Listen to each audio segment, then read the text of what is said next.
ururka Al-Xisaan oo ay ku midoobeen qurbo joogta u dhalatay gobolka Saaxil ayaa maanta deeq lacageed oo dhan $2326 waxa ay soo gaarsiiyeen Abu Faarax Khayra Jaamac oo uu ku dhacay xanuunka faaligu in muddo aan la xanuunsanayay.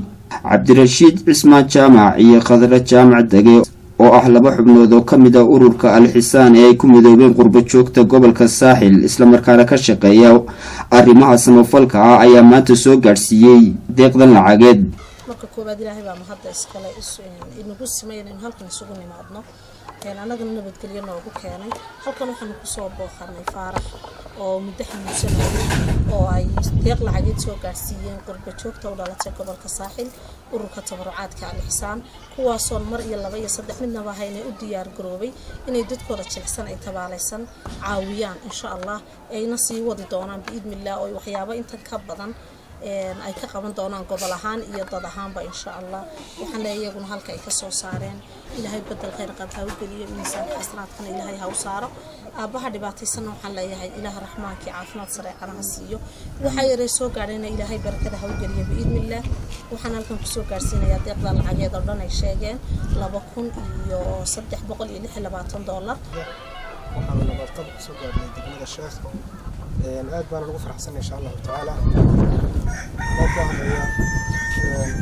tabarucaadka ururka Al-Xisaan runtii wanaaga iyo sadaqada ka qayb qaadanaya inaan sadaqada soo gaarsiino odayga xanuunsanaya adeerkeena Faarax Khayre.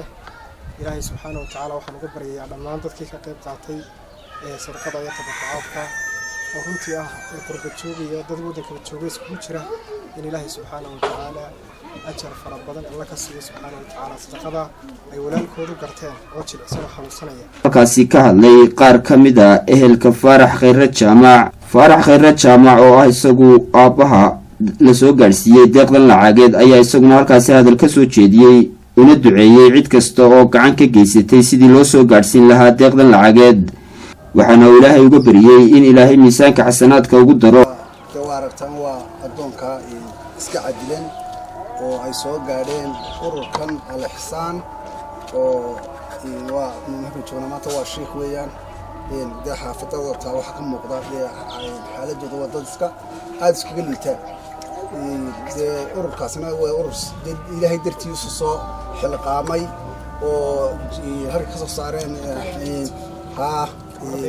halka ka soo saareen Ilaahay khayr ha ugu bedelo. lacagta maanta soo gaadhay ninka iska cadilan ee guriga jiifo waxa weeyaan $2326. jazaakallahu khayr baan leenahay ururka Al-Xisaan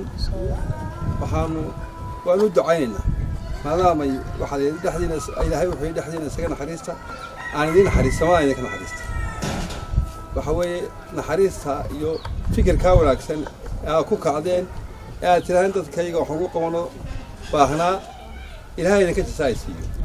waan idin ducaynaa anaguna waana ku faraxnay waana Ilaahay ma hadlay waana ku mahadsantihiin. mana aha markii ugu horeysay ee ururka Al-Xisaan ay deeq sidan oo kala soo gaarsiiyeen dadka sidan u tabaalaysan ee u xanuunsanaya. inta badan waxay ka shaqeeyaan arrimaha samafalka. wa Faysal Aadan Ismaaciil telefishinka qaranka Soomaaliland degmada Sheekh.